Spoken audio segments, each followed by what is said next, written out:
তারা জান্নাতে যাইতে পারবে না। কারণ কি?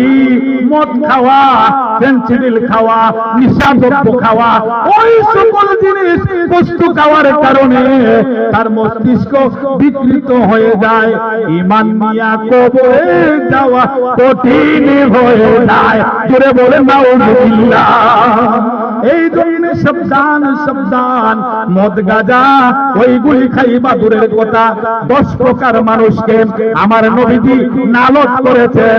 1 নম্বর যে মদ তৈরি করে, 2 নম্বর যে তৈরি করায়, 3 নম্বর যে মদ বিক্রি করে, 4 নম্বর যে মদ কিনে, যে ওই টাকা খায়, যে লেনদেন করে, ওই ধরনের 10 প্রকার মানুষকে নালত করেছেন আল্লাহ পাকের হাবিব। জোরে বলেন নাউযুবিল্লাহ। আল্লাহ এবং তার রাসূলের নালত যেই ব্যক্তির উপর পড়ে যায় সে তো মানুষ থাকে না।